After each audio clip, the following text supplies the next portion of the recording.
जिसका orthogonal. It's like अगर हम नॉर्मल टर्म्स में बात करें तो orthogonal is like means in a 90 degree right.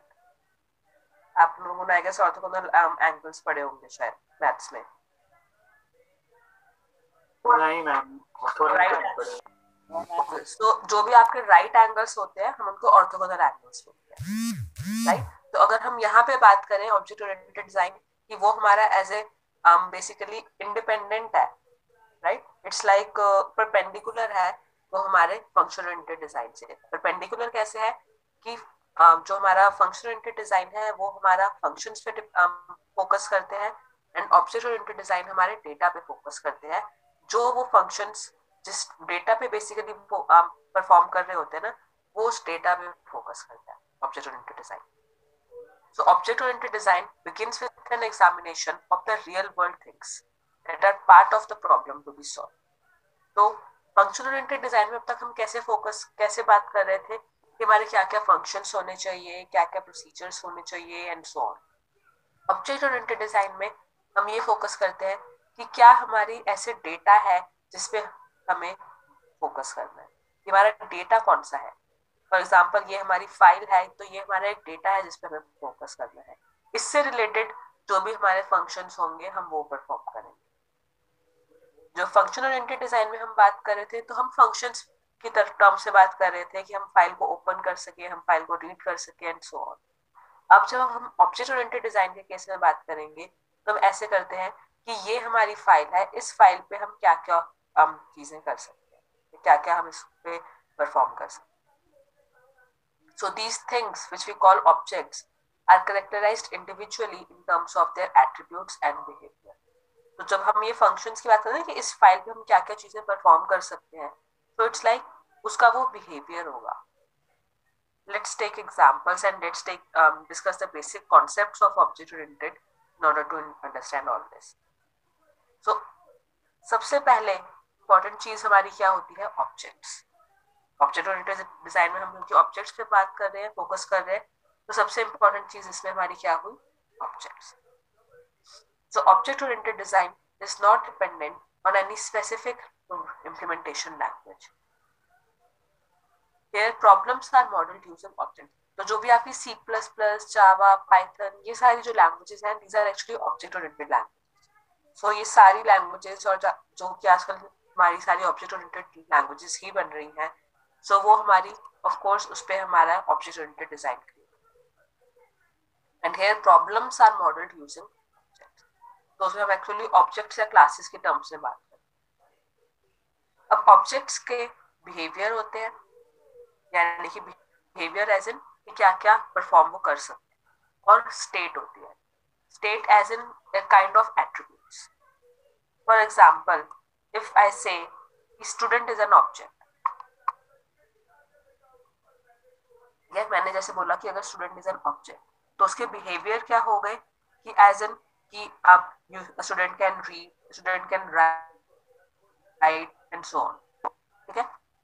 State क्या होगी, विच changes when they do things. अब जब वो रीड करेंगे, जब वो राइट करेंगे तो ऑफ कोर्स उनके फॉर एग्जांपल उनके एनरोलमेंट नंबर हो गए, उसके अलावा उनके मार्क्स हो गए, क्योंकि अगर वो रीड या राइट करेंगे तो उसके बेसिस पे उनके मार्क्स चेंज होंगे राइट। मार्क्स हो गए, एनरोलमेंट नंबर हो गए, फीस स्टेटस, ये सारे उनके क्या हो गए, ये उनके स्टेट्स और यू कैन से ऑब्जेक्ट्स हो। तो इसमें हमारा डेट हम किस पे फोकस कर रहे हैं, यहाँ पे स्टूडेंट पे फोकस कर रहे हैं। तो हम यहाँ पे ये नहीं फोकस कर रहे, रीडिंग एंड राइटिंग में फोकस नहीं कर रहे जो हम फंक्शनल ओरिएंटेड डिजाइन में फोकस करते थे। अब ऑब्जेक्ट ओरिएंटेड डिजाइन में हम ऑब्जेक्ट्स पे यानी कि जैसे कि यहाँ पे स्टूडेंट्स पे फोकस कर रहे हैं। तो सबसे इंपॉर्टेंट टर्म जो है ऑब्जेक्ट ओरिएंटेड डिजाइन की, that is an object.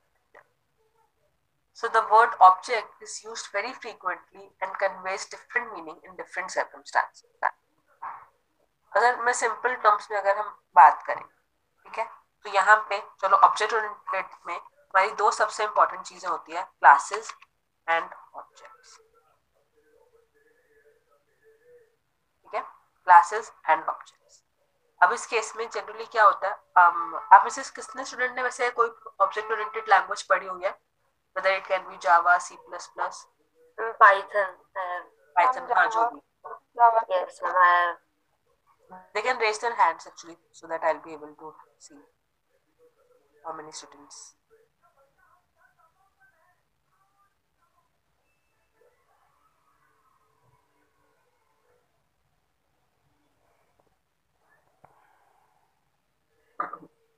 Okay, so I guess 9.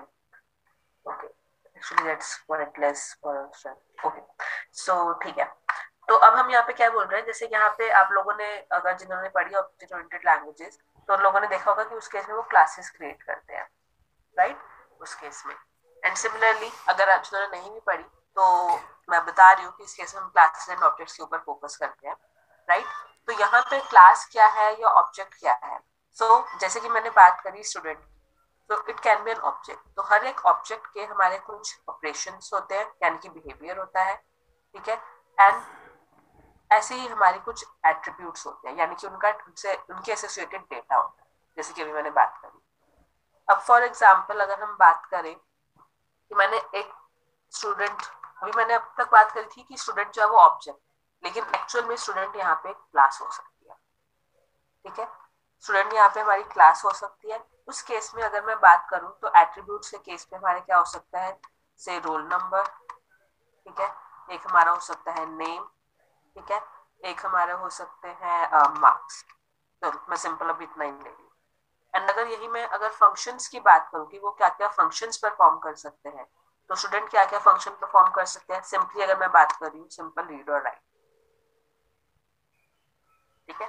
अब मैंने बोला यहाँ पे स्टूडेंट क्लास कैसे हो गई, ऑब्जेक्ट क्यों नहीं है, क्योंकि एक्चुअल में क्या होता है कि class is actually collection of objects. यानी कि अब जैसे कि मैंने बात करी कि कोई भी एक कॉमन स्टूडेंट है, वो उसके ये एट्रीब्यूट्स होंगे कुछ, और ये हमारे वो ऑपरेशंस परफॉर्म करेगा, राइट. लेकिन हर एक स्टूडेंट का रोल नंबर अलग होगा, हर एक स्टूडेंट का नेम अलग होगा, उनके मार्क्स अलग होंगे, उनके रीड और राइट करने का तरीका अलग होगा, राइट. तो वो हमारे क्या हो गए, ऑब्जेक्ट्स. फॉर एग्जाम्पल एक हमारा ऑब्जेक्ट हो गया से जिसका रोल नंबर 1 हो, एक ऑब्जेक्ट हो गया रोल नंबर 2 हो, एक ऑब्जेक्ट हो गया रोल नंबर 3 हो, एंड सो ऑन. तो ये सारे क्या है, एक कलेक्शन ऑफ ऑब्जेक्ट्स हो गए, यानी कि स्टूडेंट्स. हर इनमें कॉमन चीजें क्या है, हर स्टूडेंट का रोल नंबर जरूर है, हर स्टूडेंट का नेम जरूर है, हर स्टूडेंट का मार्क्स जरूर है, बट उनकी वैल्यूज जो है वो डिफरेंट डिफरेंट हो सकती है. सिमिलरली उनके ऑपरेशन परफॉर्म करने का थोड़ा सा तरीका थोड़ा सा अलग हो सकता है, बट करते सब है, सब है, राइट. तो क्लास क्या हो गई, अ कलेक्शन ऑफ ऑब्जेक्ट्स. ऑब्जेक्ट क्या है कि जो भी हम अब बात कर रहे हैं वो अब हम डेटा और उनके एसोसिएटेड बिहेवियर के टर्म्स में बात कर रहे हैं, कि जो भी हमारी प्रॉब्लम है अब ऑब्जेक्ट ओरिएंटेड प्रोग्रामिंग में, हम जो भी हमारी प्रॉब्लम होती है, that we consider in terms of objects instead of procedures. अभी तक हम जो भी बात कर रहे थे वो हम ऐसे कर रहे थे कि ओके मतलब हम ऐसे बात कर रहे थे कि लाइक हमारे क्या क्या फंक्शंस होने चाहिए, क्या प्रोसीजर्स होंगे, एंड सो ऑन. लेकिन अब हम ऑब्जेक्ट्स यानी कि डेटा के टर्म्स में बात करें,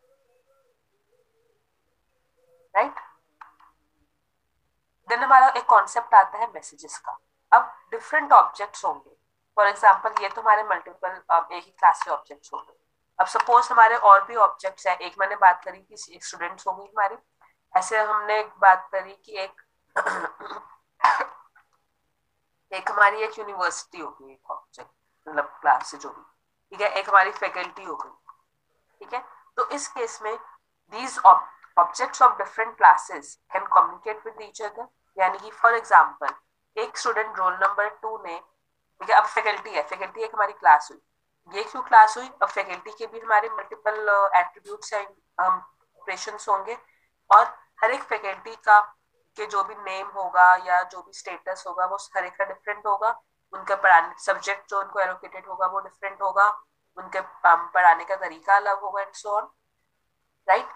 तो वो जो डिफरेंट डिफरेंट फैकल्टीज आप लोगों को एलोकेटेड है, वो आपके डिफरेंट ऑब्जेक्ट्स होंगे उस फैकल्टी क्लास के. अब मैसेजेस है, अब डिफरेंट फैकल्टीज, फॉर एग्जांपल एक स्टूडेंट रोल नंबर 2 ने आपके जो सीईओ के टीचर है आप उनसे कम्युनिकेट किया, ठीक है. So that is like a message passing. Similarly, एक roll number 10 ने आपकी एससी के टीचर से कम्युनिकेट किया. So that's like a message passing. ठीक है, कि उन्होंने कम्युनिकेट किया. तो objects communicate by message passing. Messages consist of the identity of the target object. यानी of course अगर आपको for example किसी भी टीचर से या किसी मतलब एक को एक फैकल्टी से कम्युनिकेट करना है, तो आप उस स्टूडेंट उस फैकल्टी एसोसिएटेड फैकल्टी के फोन नंबर या फिर उनके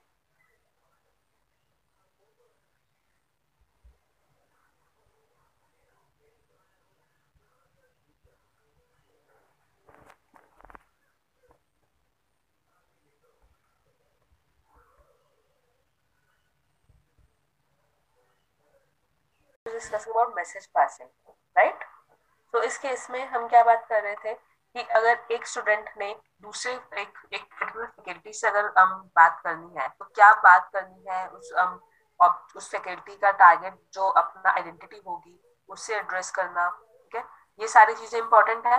तभी एक पर्टिकुलर स्टूडेंट एक पर्टिकुलर फैकल्टी से बात कर सकता है, मैसेज पास कर सकता है, राइट. सो जो भी आपके डिफरेंट ऑब्जेक्ट्स होते हैं वो आपस में अगर कम्युनिकेट करते हैं वो आपके मैसेज पासिंग के थ्रू. अभी आप लोगों ने ज्यादा डिटेल में नहीं पढ़ने ये कॉन्सेप्ट, सिर्फ आपको थोड़े थोड़े पता होने चाहिए कि अगर आपको पूछा जाए तो आपको थोड़ी सी इंफॉर्मेशन हो कि ये जो आपके प्रोग्रामिंग के टर्म्स में अगर आप सोचो कि आपको पता होने चाहिए, तो वो आपको ऑब्जेक्ट ओरिएंटेड प्रोग्रामिंग जब पढ़ोगे तब पता होना चाहिए. अभी सिंपल आपको कॉन्सेप्ट पता थोड़े से ब्रीफली बता रहे हैं हम, ताकि आपको थोड़ा सा डिजाइन में इंफॉर्मेशन मिल जाए, क्योंकि एक्चुअली ये आपके ऑब्जेक्ट ओरिएंटेड प्रोग्रामिंग के बाद बाय डिफॉल्ट आने चाहिए, बट क्योंकि हम उससे पहले ही आपने पढ़े तो मैं थोड़ी सी ब्रीफली ये चीजें एक्सप्लेन करूँ. ऑलराइट, जब आप C++ लैंग्वेज पढ़ोगे तब आप ये ऊप्स कॉन्सेप्ट्स डिटेल में पढ़ोगे. एनीवेज, सो अब हमारे और भी कुछ कॉन्सेप्ट्स आते हैं. For example abstraction. Abstraction is like elimination of the irrelevant and amplification of the essentials. यानी कि जो भी आपकी इंपॉर्टेंट चीजें हैं एक किसी भी कॉन्सेप्ट में, उन इंपॉर्टेंट चीजों को एम्पलीफाई करना मतलब उनको अच्छे से बताना. लेकिन जो आपकी इररेलेवेंट इंफॉर्मेशन है, जो आपके यूजर को सामने पता होने की जरूरत नहीं है या आउटसाइड वर्ल्ड को पता होने की जरूरत नहीं है, उनको एलिमिनेट कर देना. तो elimination of the irrelevant. For example जैसे मैंने आपको स्विच का एग्जांपल लिया था, ठीक है. तो स्विच के केस में या इवन चलो अगर आप कार है आपकी, ठीक है, आप लोगों के पास कार है, ठीक है, तो या कोई भी आपके पास व्हीकल है, तो उस केस में यू नो कि फॉर एग्जांपल अगर हमारा ये क्लच है तो क्लच से ये होगा, ब्रेक से आपकी ब्रेक लगेगी, गियर्स डालोगे तो उसमें क्या होगा एंड सो ऑन, राइट. लेकिन उसके इंटरनल स्ट्रक्चर क्या है आपको ये नहीं पता, आपको सिर्फ एसेंशियल इंफॉर्मेशन पता है कि जो आपके लिए जरूरी है.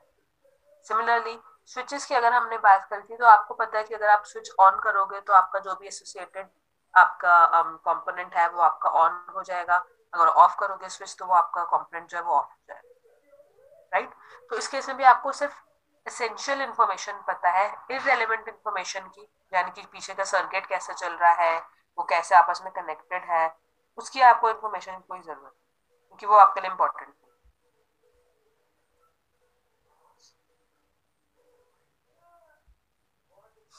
Right. So that is abstraction concept. Then class तो मैंने आप लोगों को भी बता ही दिया.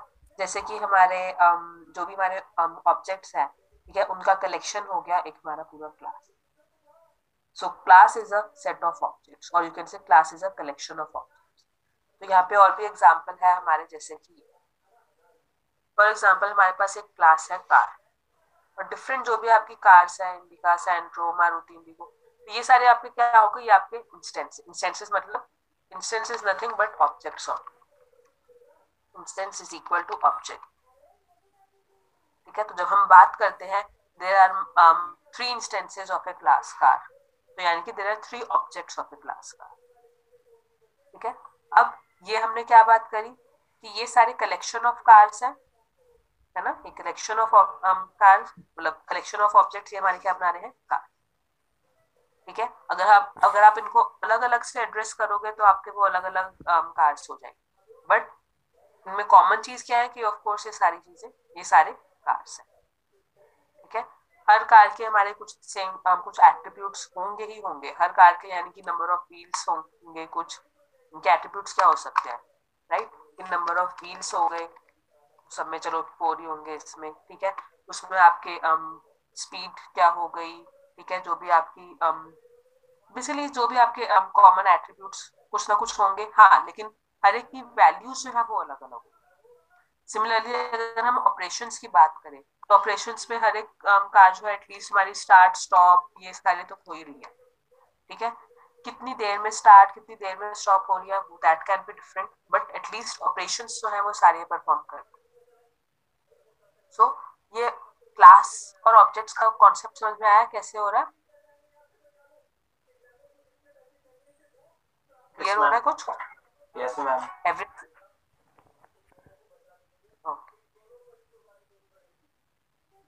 ठीक है, तो ये हमारा हो गया class. So in any system there shall be number of objects, some of the objects may have common characteristics and we can group the objects according to these characteristics.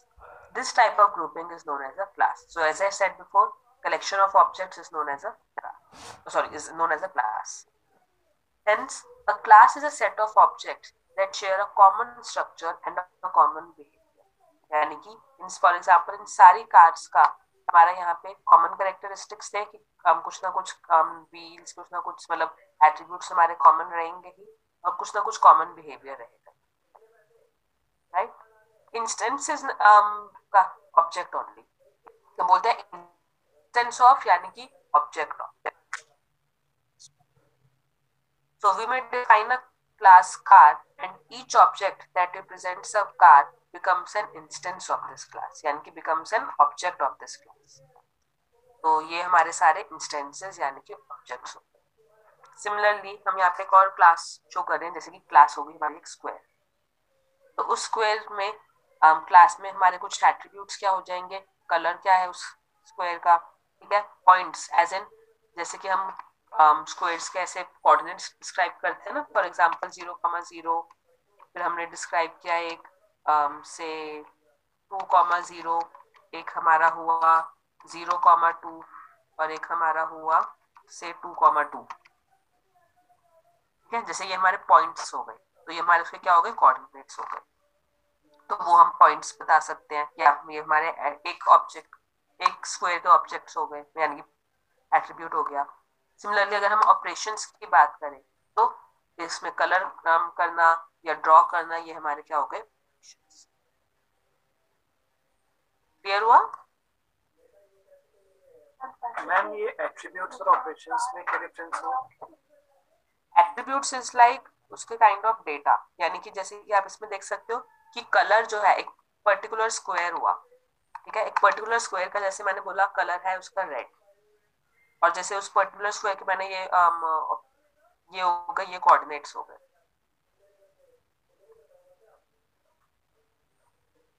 तो ये हमारे हो गए डेटा उससे एसोसिएटेड, उसके attributes हो गए, ठीक है। लेकिन अगर हम ऑपरेशंस की बात करें, ऑपरेशंस मतलब कुछ ना कुछ परफॉर्म करना। ऑपरेशंस यहाँ पे आप इसको एज अ फंक्शन ले सकते हो कि मैंने अब उस स्क्वायर का कलर जो है सेट कलर के ऑपरेशन के थ्रू मैंने क्या कर दिया, अब उसका से ब्लू कर दिया। सिमिलरली मैं एक स्क्वायर जो है वो ड्रॉ करना चाह रही हूँ, तो इस केस में मैं फंक्शन की टर्म्स में बात करती हूँ, ऑपरेशंस, ठीक है। Yes ma'am.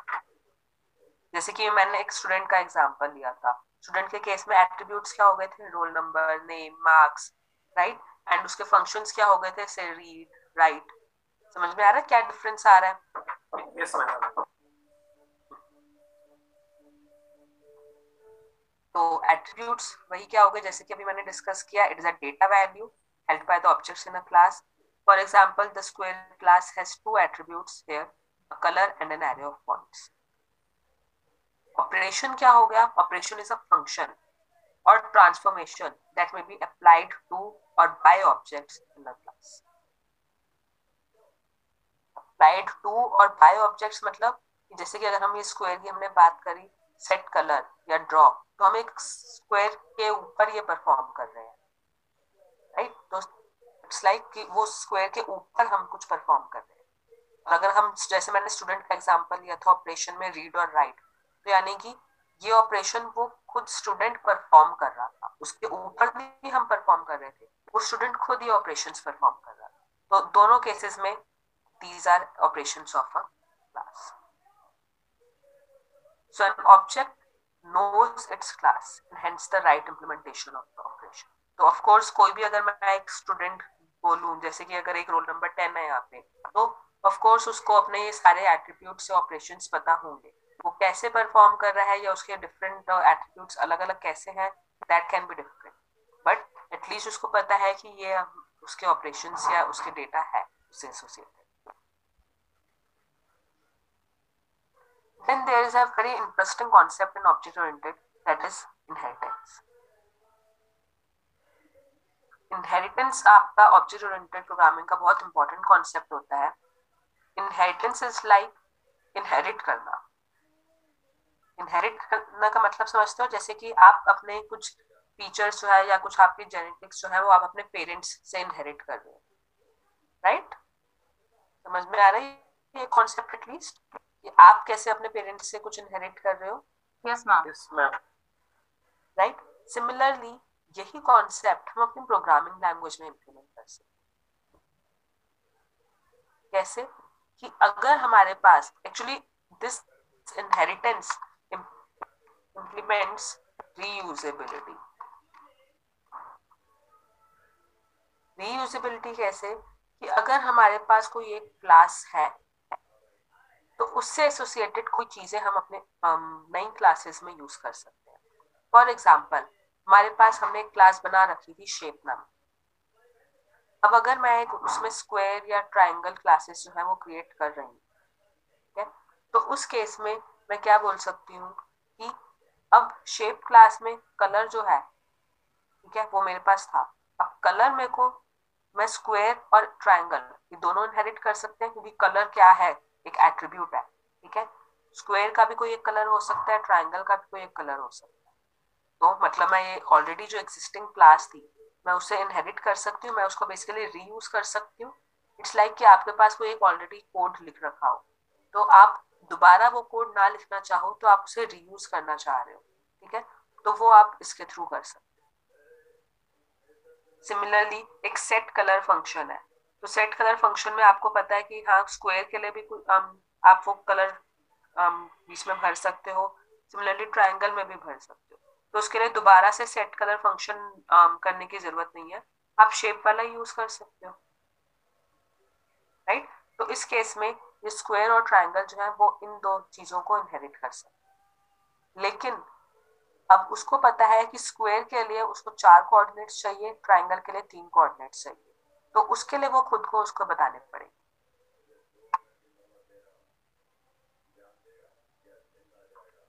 यानी कि पॉइंट्स नाम का एक एट्रीब्यूट वो शेप का वो यूज नहीं कर सकते, क्योंकि स्क्वायर के पॉइंट्स जो है वो 4 होंगे, ट्राइंगल के पॉइंट्स 3 होंगे, तो वो रीयूज नहीं करे जा सकते, वो तो उसको अपने आप अपने बताने ही पड़ेंगे, क्योंकि स्क्वायर के अलग होंगे, ट्राइंगल के अलग प्रॉपर्टीज है। सिमिलरली क्योंकि पॉइंट्स अलग है तो ऑफकोर्स ड्रॉ करने के एट्रीब्यूट्स भी का फीचर भी अलग होगा। स्क्वायर आपका सिंपल ऐसे 4 लाइन से ड्रॉ होगा, ट्राइंगल जो है वो आपका 3 लाइन से ड्रॉ होगा, राइट। तो जिस क्लास से हम इनहेरिट कर रहे हैं, यानी कि फॉर एग्जांपल जैसे आपके पेरेंट्स हो गए, तो उनको हम बोलते हैं पेरेंट क्लास, और यू कैन से बेस क्लास, और यू कैन से सब सुपर क्लास। लेकिन जो क्लासेस इनहेरिट कर रही हैं इन फीचर्स को, उनको हम बोलते हैं डिजायर्ड, नहीं सॉरी ये डिराइव्ड है, दिस इज नॉट डिजायर्ड, ठीक है, इट इज डिराइव्ड या फिर सब क्लासेस। डिराइव क्यों? क्योंकि एक तरह से डिराइव करा जा रहा है एक चीज से, डेरिवेशन समझते हो ना, एक चीज हम डिराइव कर रहे हैं, कुछ एक ऑलरेडी कोई चीज है, हम उससे ये चीज निकाल रहे हैं, राइट। तो यानी कि उसके ऑलरेडी कुछ हमारे फीचर्स थे, हम उसके वो फीचर्स जो है वो अपने में रीयूज कर रहे हैं। इसको हम पेरेंट क्लास बोलते हैं, या सुपर क्लास, या बेस क्लास। और जो भी इनहेरिट कर रही है जैसे स्क्वायर और ट्रायंगल, इनको हम बोलते हैं डिराइव्ड क्लासेस, सब क्लासेस या फिर चाइल्ड क्लासेस।